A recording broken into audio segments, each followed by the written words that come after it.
nós temos um prazer de hoje recebê-la para falar sobre Luiz Gama, defensor dos escravos, do direito e das liberdades democráticas. Gostaria inicialmente de dar boa noite a todas e todos, saudar a todos os advogados e advogadas neste dia 24 de agosto, dia do falecimento do maior advogado brasileiro de todos os tempos, o nosso Luiz Gama, herói da pátria e patrono da abolição, através das leis 13.628 e 13.629. Gostaria de cumprimentar a todos e todos que estão aqui conosco nesse magno dia, cumprimentar o presidente da OAB Campus, Dr. Cristiano Miller, cumprimentar o Dr. Cristiano Fagundes, vice-presidente da OAB Campus, e também da secretária-geral da nossa OAB Campus, e hipotecar a minha restrita solidariedade aos familiares, às vítimas desta pandemia, e também solidarizar-me com todos aqueles que padecem das agruras do racismo que tanto lutou o nosso herói, Luiz Gama. Eu gostaria, a professora Lígia tem um currículo fantástico, enorme, mas como o nosso tempo é pequeno, não é muito pequeno, então eu falarei bem com muita brevidade a sua famosa mini-bio, o seu mini-currículo, não é? A professora Lígia, ela é doutora pela universidade, professora do Departamento de Letras da Universidade Federal de São Paulo, a nossa gloriosa Unifesp, é doutora pela Universidade de Paris 3, a Sorbonne, e ela também é autora da já clássica obra Com a Palavra Luiz Gama. A professora Lígia, inclusive, também autora de uma outra obra que está chegando ao mercado editorial, sendo muito saudada pelos estudiosos, pelos pesquisadores, não é? Pelos militantes da luta antirracista, por todos os quadrantes do nosso país, mas eu vou deixar para que ela própria fale sobre essa obra, inclusive para nossa honra, para nosso júbilo, ela vai fazer o lançamento hoje aqui. Mais um lançamento virtual desta obra, ela vai fazer esse lançamento e vai fazer, quando faltar uns 10 minutinhos para o término da sua palestra, ela fará o lançamento e vai comentar o conteúdo desta obra que chega para ficar. Eu aproveito para desejar vida longa e dizer, professora, que eu estou muito feliz hoje, muito honrado, mas felicíssimo. Primeiro porque hoje, evocando o espírito de Luiz Gama, nós recebemos no nosso escritório uma notícia fantástica, maravilhosa. Dentro das ações já propostas por Luiz Gama, o nosso escritório fez uma ação pro bono e nós conseguimos um julgamento positivo para uma família, e foi concedido a esta família um benefício de prestação continuada, um LOAS, e esta família, outrora feliz, hoje vai voltar com a plenitude da sua dignidade material, espiritual, psicológica, e para nós é de muita alegria, e evocando, quando nós propusemos essa ação, nós sempre evocamos pro bono, é uma ação pro bono, na senda do caminho, no caminho perseguido e colocado sempre pelo nosso ilustre doutor Luiz Antônio Gonzaga da Gama. E também estou muito feliz, professor, eu não poderia deixar de dividir com a senhora e com todos que estão nos assistindo, para a qual eu agradeço imensamente essa nossa audiência, essa nossa oitiva. Eu não poderia deixar de agradecer as edições SESC, que exatamente no momento que a doutora Ana, minha esposa, recebeu a sentença, eu estava recebendo na minha casa, presenteado pelo SESC, a edição do seu livro, seu último livro, que eu não vou dizer o nome, vou deixar para a senhora.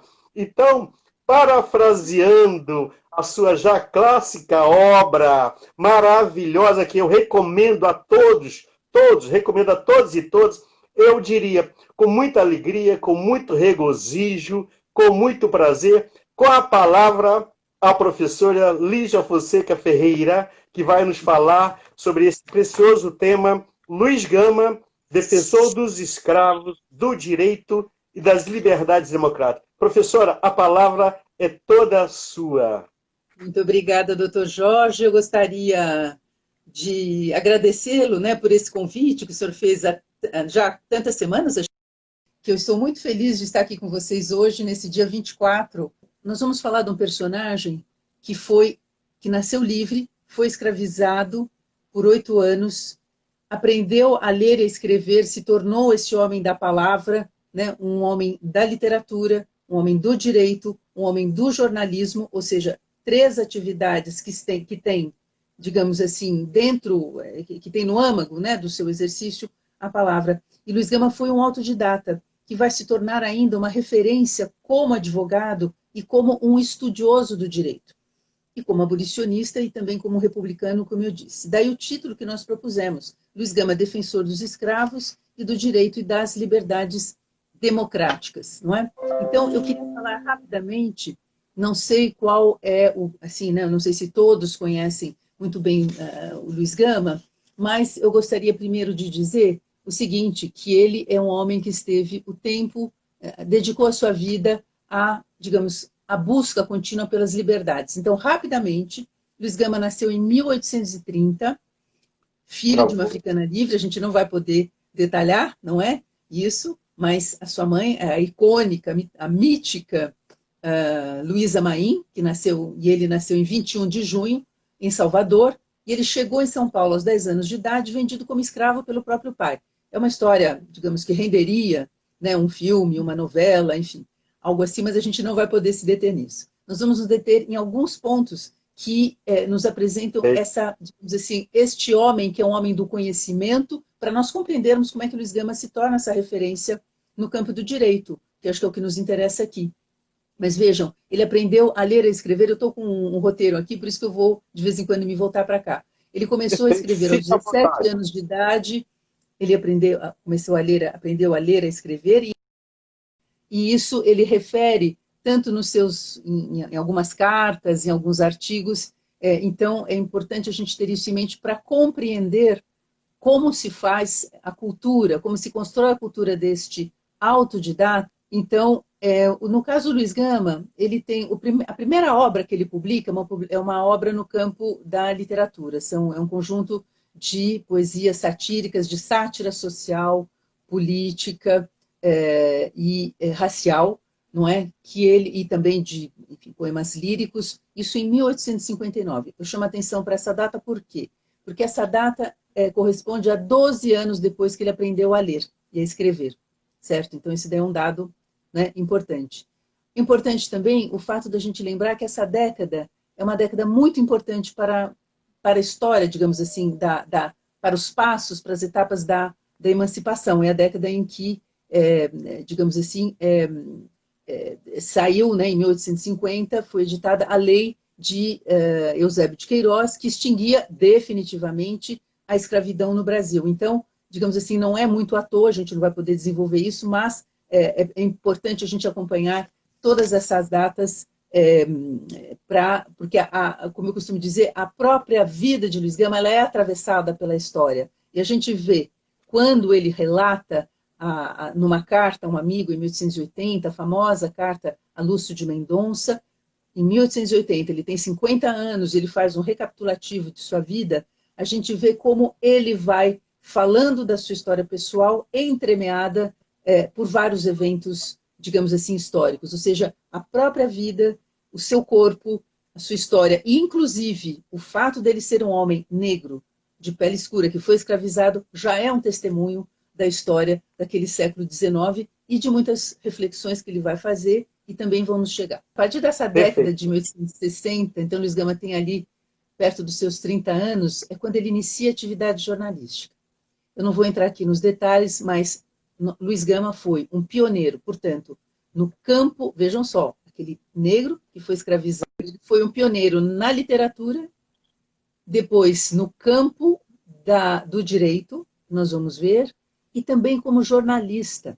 Eu tenho, depois nós vamos falar um pouco disso, a atividade e o ativismo do Luiz Gama, ele não teria sido o mesmo se ele tivesse se mantido apenas o libertador dos escravos se ele não tivesse, digamos assim, associado isso à sua presença no jornalismo, na imprensa, ali no caso de São Paulo, que será uma imprensa, quando ele começa, uma imprensa já de vocação liberal, radical, que é o embrião do republicanismo, não é? E através do qual ele vai se juntar a um grupo de homens, ele não atua sozinho. O Luiz Gama, inclusive, ele representa uma liderança muito forte. Ele foi uma liderança não só política, e uma liderança política porque ele foi um líder maçom também. Isso é muito importante, a gente resgatar a importância, naquele momento, na cidade de São Paulo, de uma loja maçônica chamada Loja América, que teve um papel fundamental, digamos assim, enquanto para a disseminação, digamos assim, do modelo federativo, ou seja, da República, da abolição e outra coisa. A gente tem ouvido falar muito, né, da história agora com esse efeito, né, que provocou a morte de George Floyd nos Estados Unidos. Nós estamos acompanhando, e é muito curioso, porque os acontecimentos dos Estados Unidos, nos Estados Unidos, naquela década de 60, foram importantes para esta geração e para pessoas como Luiz Gama. Por quê? Porque houve o quê? Houve a Guerra Civil, que nós vimos tantas vezes em filmes, né? Então, houve a Guerra de Secessão, houve a libertação dos escravos lá, e com isto o Brasil praticamente se tornou o único país escravocrata das Américas, não é? E com isso, já desde a sua independência, os Estados Unidos também eram um modelo federativo. Então, Luiz Gama tem uma frase bastante conhecida. Ele diz que ele sonhava com um Brasil sem reis e sem escravos. Significava o quê? Um país de homens livres e uma república, um modelo federativo, ou seja, de liberdade, de igualdade e de fraternidade. Isso aqui vocês conhecem muito bem: liberdade, igualdade, fraternidade. São aquelas 3 palavras, não é, que são disseminadas, divulgadas, né, que vão soprar pelo mundo depois da Revolução Francesa e com base, né, na filosofia iluminista. Aqui eu estou fazendo tudo de uma maneira muito resumida. Mas o Luiz Gama como bom maçom e como uma pessoa que abraça esses ideais, ele, portanto, tem isto como um fio condutor, algo que será determinante, digamos assim, nos seus valores, no seu ideário, não é? E na sua luta, que vai ser, digamos assim, pautada por essas 3 palavras: liberdade, igualdade e fraternidade. Certo? Bom, então, eu acho que eu estou querendo também reforçar um outro aspecto muito importante, que, em geral, está tudo bem? Vocês estão me ouvindo? Não está travando? Otimamente, maravilhosamente bem. Tá, então, algo que eu queria dizer a vocês que estão nos assistindo, e é muito importante a gente lembrar esse papel, né? Agora que a gente tem tantas falas, estamos, né, tá vendo uma emergência até das figuras, enfim, de intelectuais e de figuras históricas negras, mas a gente não pode esquecer que Luiz Gama foi o primeiro abolicionista negro. Primeiro, porque ele era o mais velho. Ele nasceu em 1830. Vou dar um exemplo. José do Patrocínio, né, que todo mundo conhece, estudou, e é aí fluminense, conterrâneo de vocês. O Patrocínio... Aqui de Campos de Goytacazes. Pois é, de José do Patrocínio de Goytacazes. O Patrocínio, inclusive, que teve uma relação assim próxima com o Luiz Gama, ele nasceu em 1854. Eles tinham 24 anos de diferença. Então, eu sempre digo, o Luiz Gama podia ser pai do José do Patrocínio.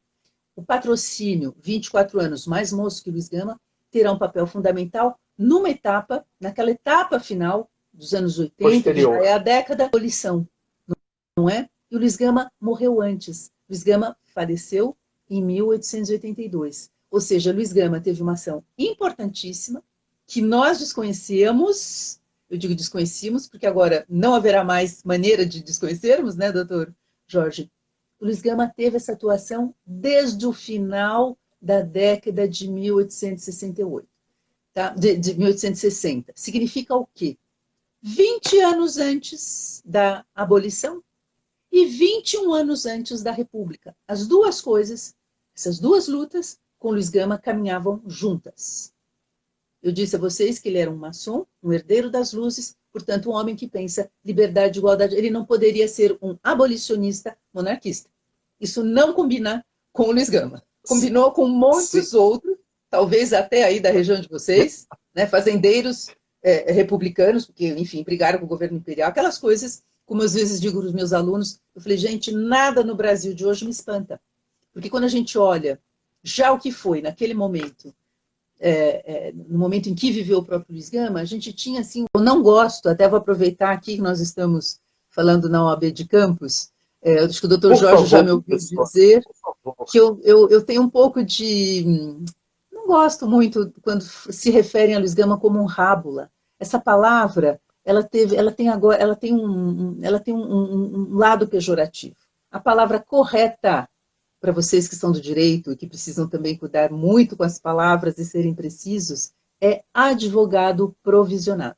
Luiz Gama recebeu uma provisão que existiu até início do século XX, ou seja, que era uma autorização depois de ter comprovada a sua competência, o seu conhecimento, ele teve uma provisão para poder exercer em primeira instância. Então, é nesse sentido que ele é um advogado, né? Que ele pôde advogar naquele momento.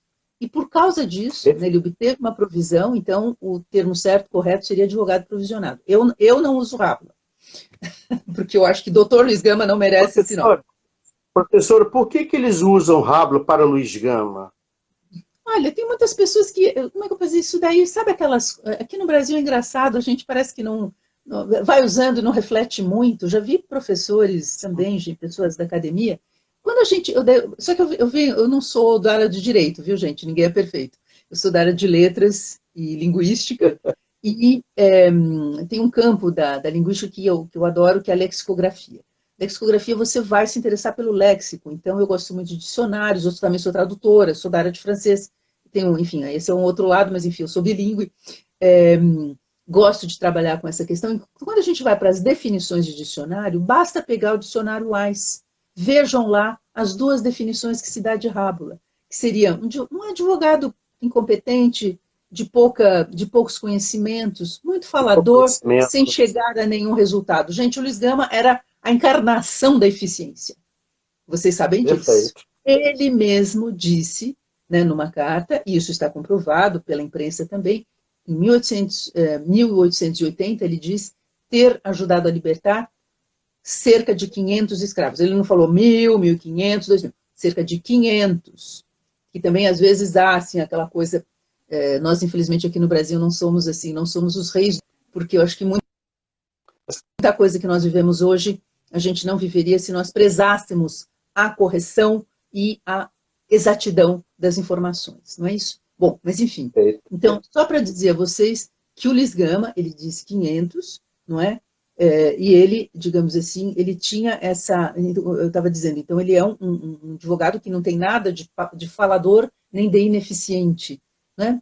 Um advogado... Bom, antigamente se falava do advogado que não tinha uma questão formal, mas as palavras, o sentido das palavras, ele se altera, né, com o tempo. Então, nos dias de hoje, não é a Lígia que pensa... É a Lígia que se ampara no dicionário Wise, o melhor dicionário da língua portuguesa.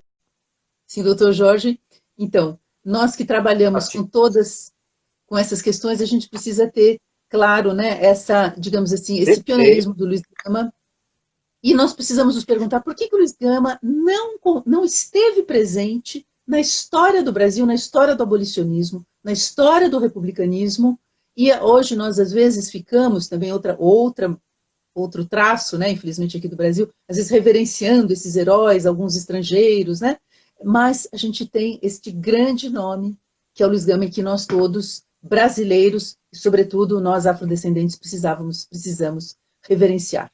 Como nos Estados Unidos é reverenciado uma figura como Frederick Douglass, que tem uma história muito parecida com a do Luiz Gama, não é? Ex-escravo que se torna abolicionista, um homem influente, ou como eu costumo dizer também, nós tivemos, lutando pelos direitos dos escravos 100 anos antes de Martin Luther King, nós tivemos o nosso Martin Luther King, né? Fazendo uma comparação em termos, eu tenho acompanhado muito desde os eventos, desde sempre, né? Eu acompanho a história norte-americana, a história dos afro-americanos, e agora, mais ainda, depois do evento de George Floyd, de todas as homenagens, da morte de John Lewis, não é? Que é aquele grande líder, um dos últimos que sim, estiveram aqui sim, no entourage, no torno do Martin Luther King, gente, são fundadores, são referências inegáveis, não só para os negros americanos, mas para a política americana.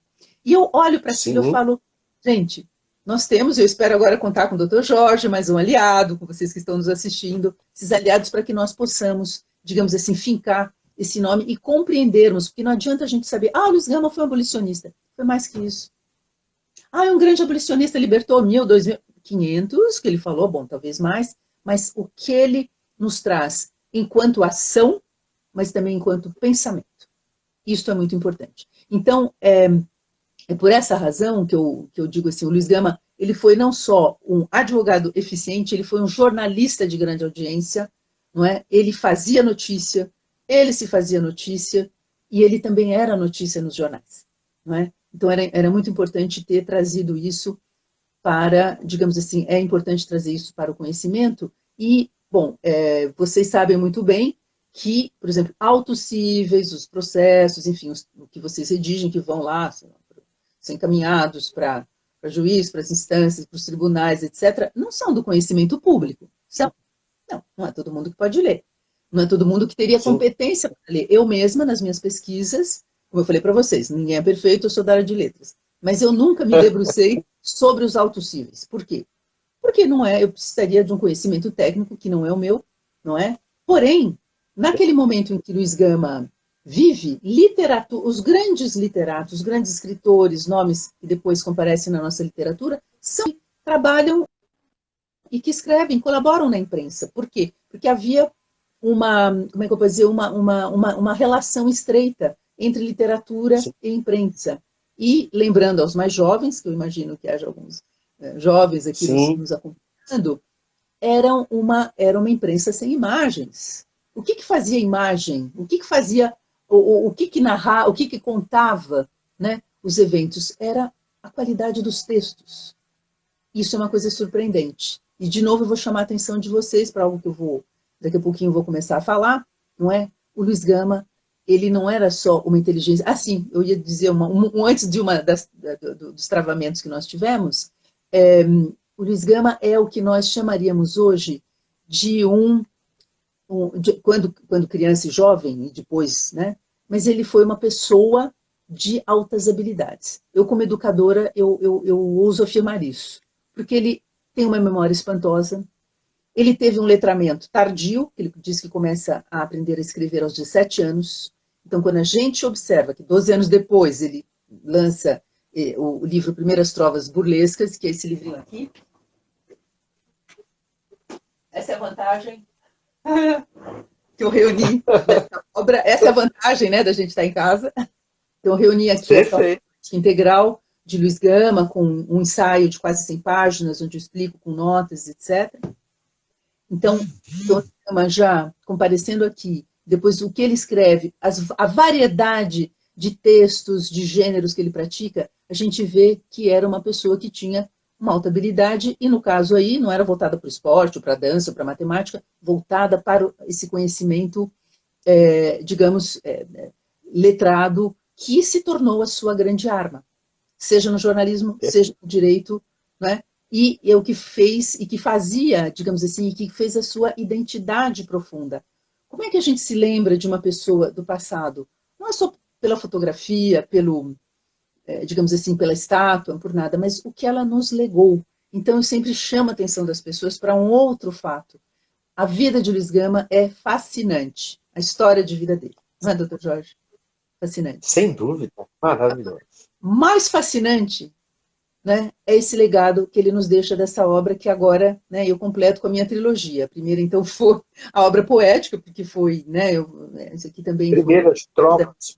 A senhora poderia, por gentileza, repetir a primeira obra do Luiz Gama que a senhora fez edição crítica? Eu reuni toda a obra poética de Luiz Gama em livros e depois na imprensa, Primeiras Trovas Burlescas de Luiz Gama. Na sequência, veio com a palavra Luiz Gama, não é? Perfeito.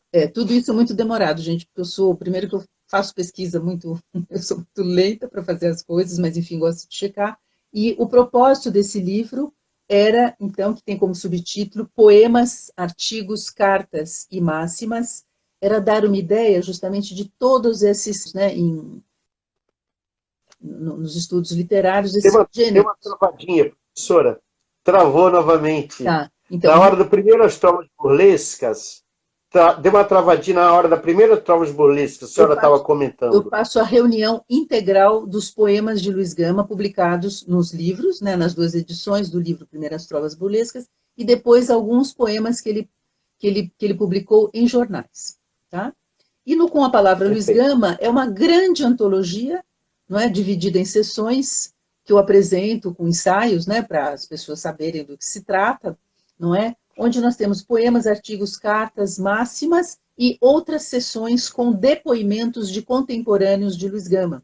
Inclusive, tem uma sessão que a gente não vai ter tempo de comentar aqui, que é a morte de Luiz Gama através da imprensa, onde eu recolhi, enfim, coletei aqui alguns poemas, artigos, os primeiros que saíram, né, para homenageando Luiz Gama nas primeiras horas, nos primeiros dias depois da sua morte, que ficou quase um mês sendo comentada na imprensa de São Paulo e em alguns lugares também, por outras partes do Brasil. No Rio de Janeiro, muito também, né? Porque ele era uma pessoa, digamos, bastante reverenciada nesse sentido. Então, eu falei desses... Acho que eu já posso me encaminhar para o meu livro? Para o meu novo livro? Estou Então, vendo aqui olha por só, conta do... professora, ao defender um escravizado, ele percebeu que o magistrado, que o juiz da causa, atuou com desídia, demorou no processo e julgou improcedente o pedido, que era justo, que era lídimo. Aí Luiz Gama foi para a imprensa, criticou o magistrado e o magistrado o acusou de difamação. Aí ele próprio fez a sua defesa. Depois da sua defesa, ocorreu um acontecimento fascinante. A senhora poderia falar para nós, por gentileza? Posso, vou falar bem rápido, porque a gente está chegando já em quase 18h50, né? Então, processou, né? Na verdade, ele comentou, então, nesse livro que nós temos agora, a gente vê que o Luiz Gama, bom, em primeiro lugar, ele tinha alguns alvos preferenciais, ele comprou brigas com os principais juízes de São Paulo, né? Porque ele dizia assim, eu tenho a obrigação de mostrar, com as palavras dele, né, ao público e aos brasileiros o modo extravagante, ele usa essa experiência, o modo extravagante como se administra a justiça. E o Luiz Gama não tinha receio de apontar erros, né, nas sentenças, no juízo, mas na verdade ele dizia, esses erros são intencionais, é para fraudar o direito do escravo. Ele falou assim, bom, então, por que razão ele vinha a público? Ele não ficava na briga, né, assim, digamos, de bastidores. Ele dizia assim, eu preciso que o Brasil inteiro saiba o que é feito, né, os juízes, o que fazem esses magistrados, ou seja, para, digamos assim, manter o status quo. E ele é processado, portanto, por esse juiz, ele é processado, se defende sozinho, não é? Vence e sai do tribunal carregado com a população por muitos estudantes de direito, porque ele fazia muito sucesso entre os mais jovens, é bom dizer isso daí também, não é? Enfim, então são essas questões, assim, por exemplo, eu queria ler rapidamente sim, o Luiz Gama, ele dizia que esses juízes e esses doutores que trabalhavam, ele falou assim, vocês estão desrespeitando a lei. Ele não era só um defensor dos escravos, por isso que eu chamei de defensor do direito. Ele dizia assim, vocês estão enxovalhando o diploma que vocês têm. Ele falou assim, eu não fiz academia, mas vocês estão enxovalhando o seu diploma e, sobretudo, vocês estão prejudicando o direito. Então, ele fazia uma distinção que eu acho maravilhosa entre a ciência do direito, pela qual ele era apaixonado, e aqueles que o aplicavam. Ou seja, os administradores, como ele dizia, da justiça. Eu vou ler uma coisa que eu acho que vai fazer muito sentido para vocês, em seguida eu falo do meu livro, mas justamente, está num dos artigos que estão presentes no novo livro. Mas olha o que direito, olha que frase linda, o Luiz Gama tem várias reflexões desse tipo nesses artigos reunidos aqui nesse livro, já vou falar rapidinho para vocês, do livro. Ele diz assim, o direito, vamos lembrar, hein? Nasceu negro, foi escravizado, aprendeu a ler aos 17 anos, autodidata, e se torna a pessoa que nós conhecemos e diz o seguinte, o direito é a vida, repele por sua índole as soluções de continuidade. Como a verdade é sempre o mesmo, como o progresso é a evolução perpétua, como a luz é uma força regeneradora, e como a liberdade eterno e inquebrantável. Toda lei, olha é um parágrafo, olha que coisa magnífica. Toda lei que contraria o direito, toda lei que contraria o direito em seus fundamentos é uma violência. Toda violência é um atentado. O legislador que o decreta é um tirano. O juiz que o executa é um algoz. O povo que o suporta, uma horda de escravos. Então, isto que para mim resume o que é o direito, a justiça, o judiciário naquela época, e é um homem negro. Se Luiz Gama não tivesse essa história que nós referimos rapidamente a vocês, ele não teria essa visão, ele não teria essa perspectiva. Mas mais do que isso, como eu disse para vocês, é uma inteligência superior. Eu acho que para vocês que são profissionais desse campo, isso daqui é uma aula de filosofia do direito, né? É um pensamento muito elaborado, muito sofisticado. Então, eu quero, nesses minutinhos que me restam, falar, então, do lançamento, que, aliás, o doutor Jorge me fez... Professora, se a senhora me permite, só um minutinho, perdão cortar a senhora. Hoje é 24 de agosto, e nessa data, como a senhora já se referiu, ele faleceu, não é? Uhum. E aí o cortejo fúnebre dele... A senhora pode falar rapidamente do cortejo fúnebre? O cortejo de Luiz Gama é por onde eu começo a apresentação desse meu livro, que se chama Lições de Resistência, Artigos de Luiz Gama na imprensa de São Paulo e do Rio de Janeiro, que teve um papel fundamental a repercussão e a publicação dos artigos de Luiz Gama no Rio de Janeiro no final de sua vida. Nós temos aqui esse livro em relação ao livro anterior, que apresentava 19 artigos, nós aqui apresentamos 61 artigos de Luiz Gama, 42 inéditos. Meu Deus. Não é? Bom, são 42 inéditos, foram publicados na imprensa. Tivemos... Travou. Tá, então, em que momento? Então, nós temos aqui 61 artigos, dos quais 42 inéditos, publicados na imprensa de São Paulo, do Rio de Janeiro, em torno dos temas da abolição, da emancipação, liberdade e república. Então, esse é o fio condutor. Obviamente que haveria outros artigos, né? E eles, digamos, vão do período de 1864 até praticamente a morte de Luiz Gama. Quase 15 dias antes, ele ainda publicou um último artigo. Por que eu digo ao senhor que a minha apresentação, que eu preciso apresentar a obra, que foi também foram muitas descobertas para mim mesma, que já estudava Luiz Gama há algum tempo, por que é que eu começo pela morte de Luiz Gama, no dia 24? Eu começo a minha introdução dizendo que justamente Luiz Gama, no dia do seu falecimento, 2 horas depois, a notícia da sua morte já estava batendo a porta das redações, e já no mesmo dia, com os avanços tecnológicos da época, né, 2, 3 horas depois, a imprensa de São Paulo já estava noticiando, telegrafando para o Rio de Janeiro e avisando-se que avisando-se mutuamente, né, que havia falecido, né, o grande general, né, como José do Patrocínio o chamava.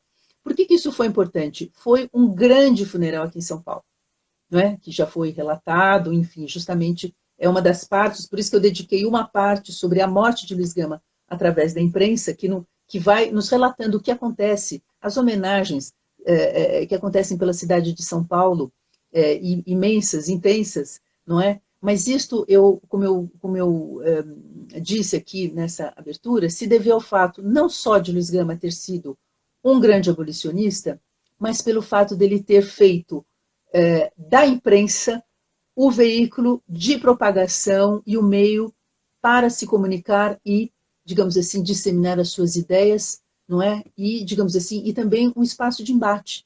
A imprensa, naquele momento, era um espaço de poder, não é? que nós, sim. ela continua sendo, e por isso ele também vai defender ardorosamente a liberdade de imprensa, que ele dizia que era um pilar, não é, da democracia, né? Como eu falei para Democracia. vocês.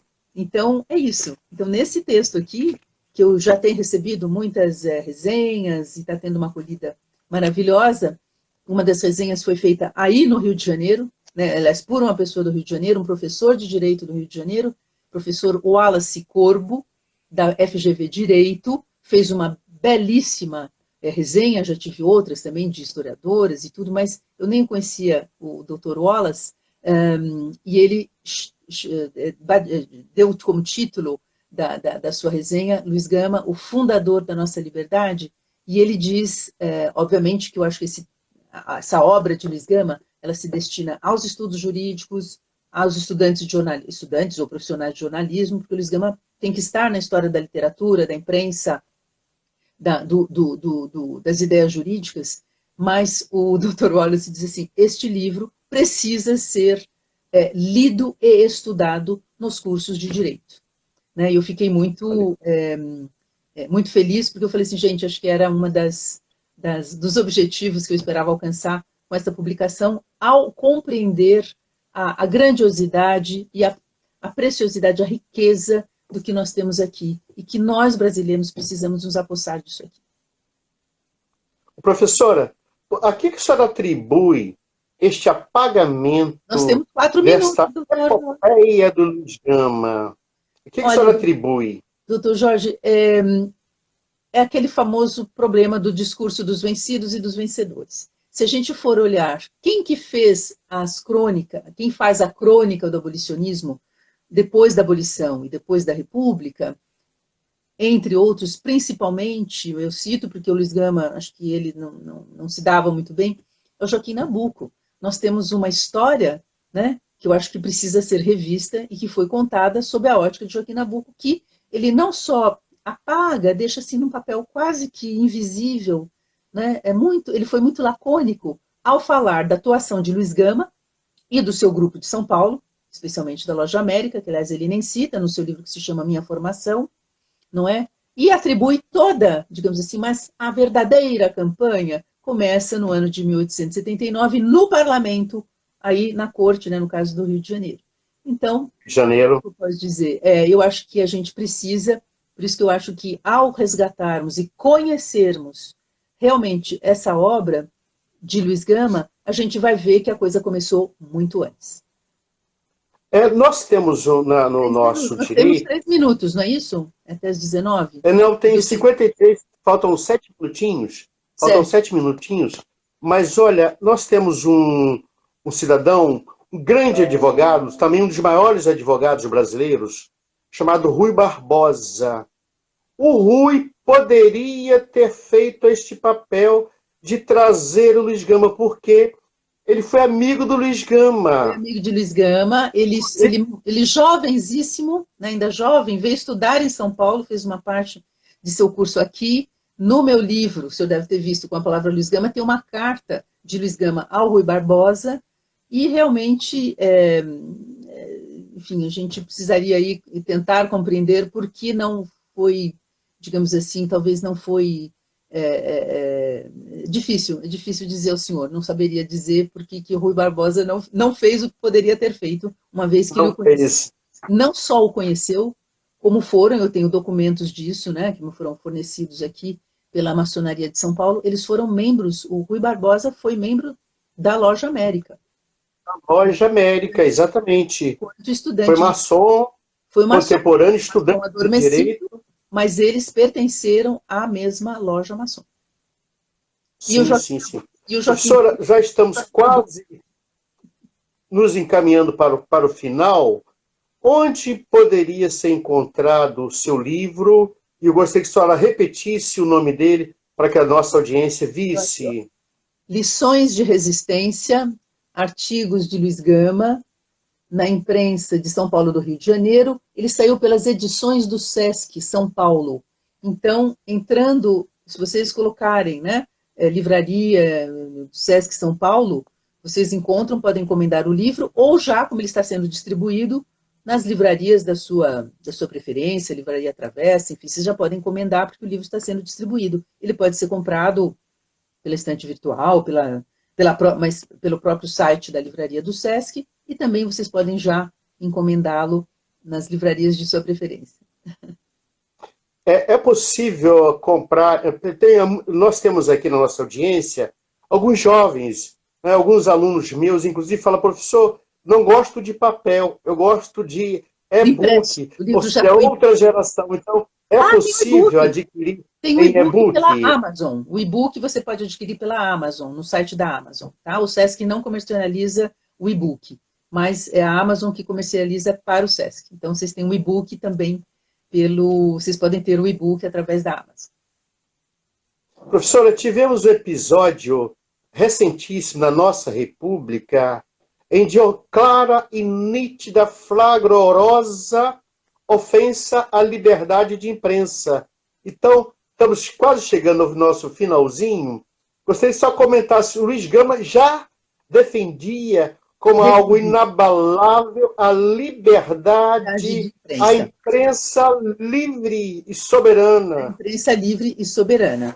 Ele dizia que a liberdade de imprensa é o mais alto e nobre princípio democrático. Ele dizia isso em 1880. Ele fala também da missão civilizadora da liberdade de imprensa. Eu tinha separado isso para comentar com vocês, fazer essa pequena citação. E tem 2 artigos nesse livro que se chamam A Liberdade de Imprensa. Perfeito. Professor, estamos encaminhando para o final. Eu quero agradecer imensamente a sua generosidade.